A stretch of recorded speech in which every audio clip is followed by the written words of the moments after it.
Olá pessoal, tudo bem? Eu sou o professor Guilherme Carvalho, sou jornalista, também tenho mestrado e doutorado na área de Sociologia e eu estou aqui para falar de um assunto bem importante, muito atual. Você deve ter ouvido falar bastante aí das fake news, né? Então esse é o assunto da nossa videoaula de hoje. Eu quero que você confira comigo uma questão central para a gente pensar o fenômeno das fake news. Vamos lá, confere comigo na tela. Então, o que faz das fake news um fenômeno contemporâneo? A gente tem ouvido falar tanto de fake news, pós-verdade, uma série de assuntos aí que estão presentes no cotidiano da imprensa, do nosso dia a dia, das redes sociais também. E aí a gente se pergunta, o que faz então a fake news ser uma coisa tão interessante, tão importante e tão recorrente nos dias de hoje? E aí eu quero que vocês acompanhem comigo na tela esse infográfico aqui. Então, é um infográfico do dicionário Oxford, que mostra para nós que no período de 2016, e aqui nós temos dois picos que aparecem nesse infográfico, um no período de maio a junho de 2016 e outro no período de outubro de 2016. Isso aqui, esse gráfico representa quantas vezes a palavra pós-verdade foi citada nas redes sociais ou em buscadores ou em sites. E ela identifica que nesses dois momentos tem um crescimento do uso dessas palavras. Tanto que, nesse ano, a Universidade de Oxford acabou elegendo a palavra pós-verdade como a palavra do ano, porque ela foi muito utilizada. E por que aparecem, então, esses dois momentos de pico? Pelo seguinte, pessoal, em junho de 2016, era o momento em que se discutia o plebiscito na Inglaterra, na Grã-Bretanha, pela saída, pelo Brexit, a saída da Grã-Bretanha da União Europeia. E aqui você teve um fenômeno muito frequente naquele momento de difusão de informações falsas, de notícias falsas. E aí a palavra pós-verdade acabou sendo muito utilizada. Num outro momento, que é outubro de 2016, que é quando a gente tem um pico ainda maior, é o período das eleições norte-americanas. Período em que a Hillary Clinton e o Donald Trump estavam concorrendo à eleição e ali se verificou a difusão de informações falsas, também de boatos, notícias falsas. Então foram dois momentos muito peculiares em que você tem um crescimento de informações circulando, que são informações falsas, com a intenção de favorecer uma determinada posição, um determinado candidato. Então esse é um primeiro aspecto importante para a gente gravar aí. A fake news ela é sempre produzida com a intenção de provocar a distorção sobre aspectos da realidade, prevendo o atendimento de interesses particulares. Então isso é importante a gente gravar. E por que fake news está relacionado com pós-verdade? Bom, pessoal, porque principalmente o fenômeno da fake news está relacionado ao momento em que as pessoas já não estão mais tão preocupadas com a veracidade dos fatos. O que importa para as pessoas em geral, muito mais do que os fatos, são as informações, as ideias, os conteúdos que reforçam os seus pontos de vista. Então, no lugar da verdade, o que mais importa são as minhas convicções. Então, é a convicção das pessoas que passa a medir aquilo que vai ser compartilhado, ao que vai se dado credibilidade, ao que vai se comentar, ao que vai se reforçar como aspectos da verdade. Então, são questões que realmente nos preocupam porque a verdade já não é mais tão importante na nossa sociedade. Então são questões que a gente precisa se preocupar, sobretudo quando a gente está exposto a um mar de informações, a um mar de conteúdos todos os dias. Então para a gente dar uma continuidade nesse assunto aí. Então primeiro, fake news não é novidade. O que nós queremos dizer é que ao longo da história da humanidade, desde que o jornalismo existe, a fake news, a notícia falsa, sempre circulou na sociedade, ela sempre existiu na sociedade. Agora, com a questão das redes sociais, com acesso à internet, uma série de possibilidades novas decorrentes das tecnologias digitais, a gente verifica um crescimento dessa proliferação de notícias falsas. O segundo aspecto, a fake news parece notícia. Então ele tem toda a cara de notícia, tem o que a gente chama no jornalismo de lead, aquelas 6 perguntas iniciais respondidas no primeiro parágrafo, tem um texto impessoal, quer dizer, tem todo um discurso ali que se aproxima muito do que nós entendemos como um conteúdo jornalístico. Em terceiro lugar, ela usa elementos de veracidade.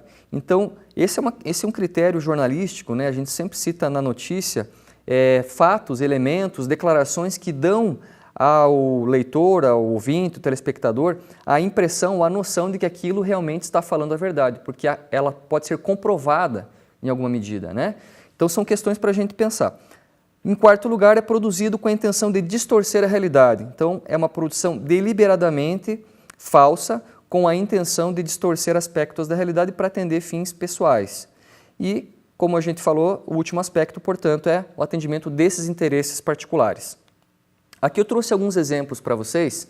Então esse aqui é um caso do que aconteceu nos anos 90, foi uma fake news que realmente repercutiu muito no período para provar que realmente a fake news não é algo novo, né?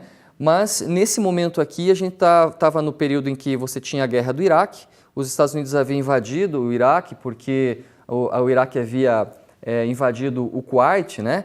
E aí, para justificar para a sociedade por que deveria acontecer a invasão dos Estados Unidos, do exército norte-americano no Iraque, eles lançaram mão de um recurso, né, que era uma declaração de uma menina no Congresso norte-americano, a menina chamada Naira, que declarou, né, na frente de uma série de deputados, diante de câmeras e tal, que foram amplamente divulgadas para toda a sociedade norte-americana, que soldados iraquianos retiravam bebês prematuros de incubadoras de um hospital do Kuwait, onde ela disse que era voluntária, né? Tirava bebês de dentro da incubadora e acabava matando bebês no Iraque. Bom, até aí tudo bem, é uma questão muito drástica, né? Complicada, a gente fica realmente muito comovido com uma situação dessa. Acontece que era mentira, né? Então a informação não era verdadeira, a menina, inclusive, era filha de um das pessoas que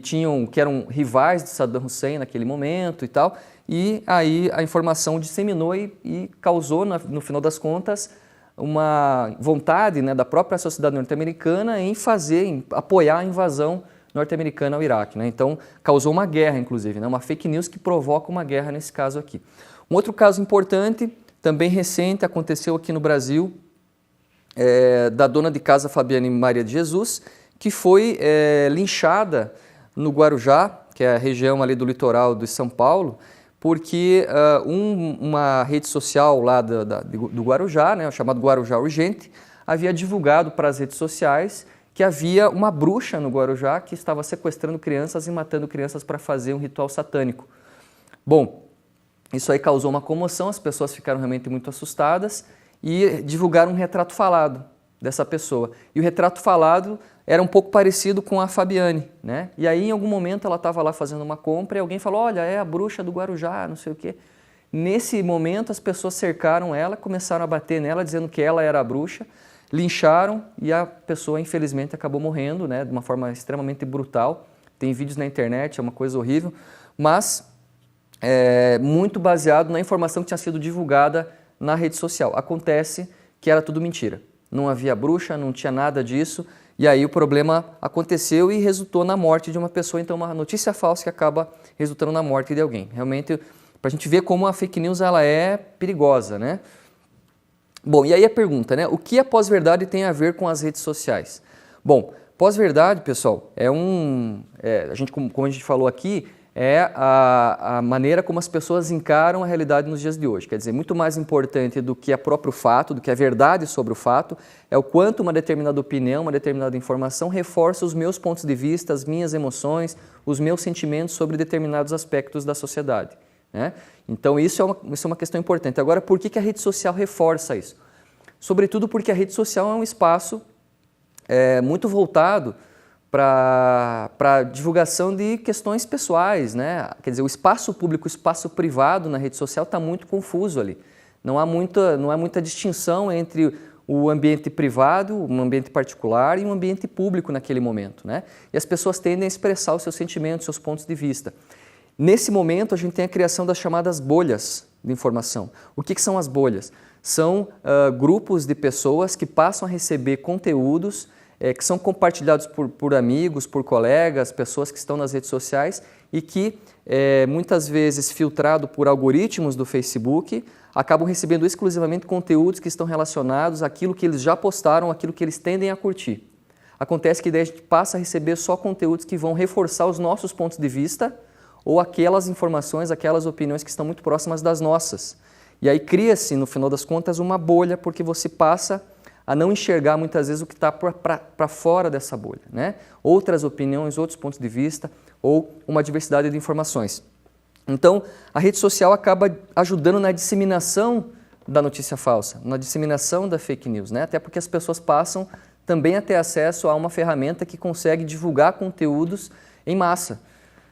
Bom, então o que a gente precisa verificar no que diz respeito à rede social, relacionando a fake news, é que rede social, em geral, ela potencializa as possibilidades de divulgação e de difusão de fake news, porque as pessoas tendem a compartilhar, a marcar aquilo que vai reforçar o seu ponto de vista e que muitas vezes está sendo encorajado pelos colegas, pelos amigos que participam da sua própria rede social, tá?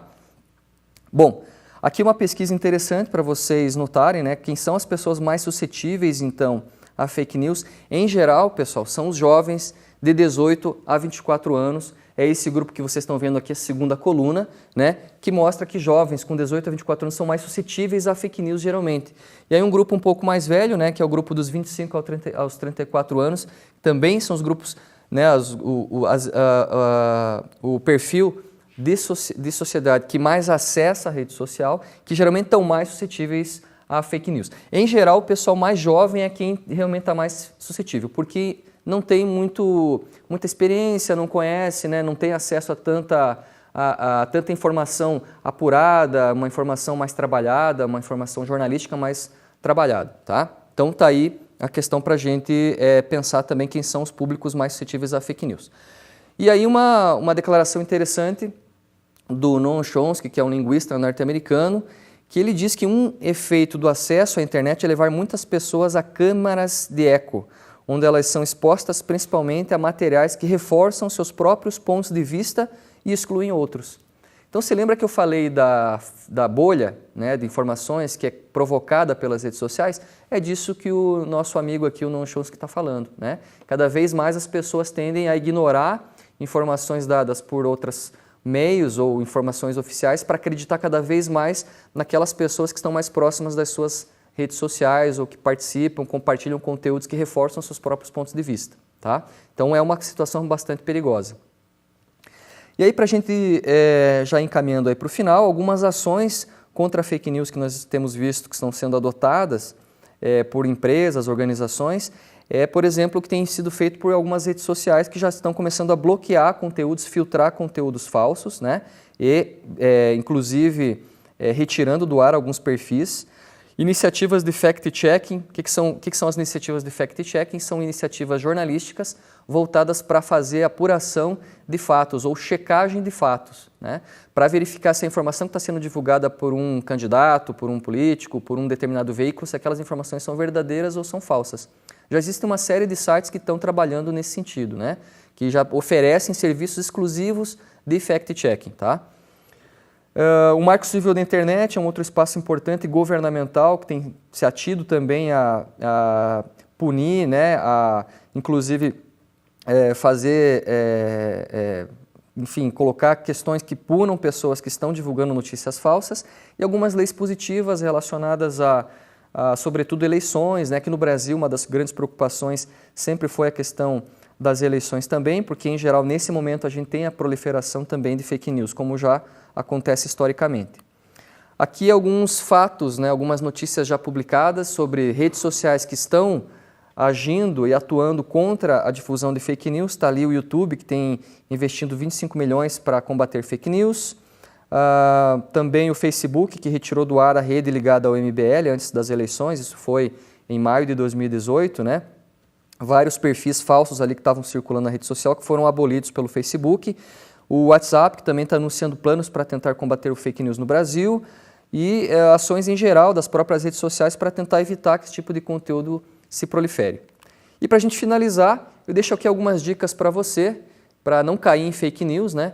Não ler apenas o título, que é uma das grandes questões hoje em dia, as pessoas leem exclusivamente títulos e não leem o conteúdo, né, nas redes sociais. Verificar a data de publicação desses conteúdos, de fotos, geralmente as falhas aparecem ali, né?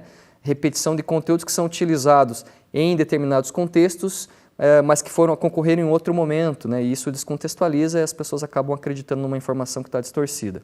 Conferir autor e fonte da informação, ver se o site é confiável, comparar com outros sites. Geralmente a gente, quando tem acesso a uma informação, sempre desconfia da informação, né?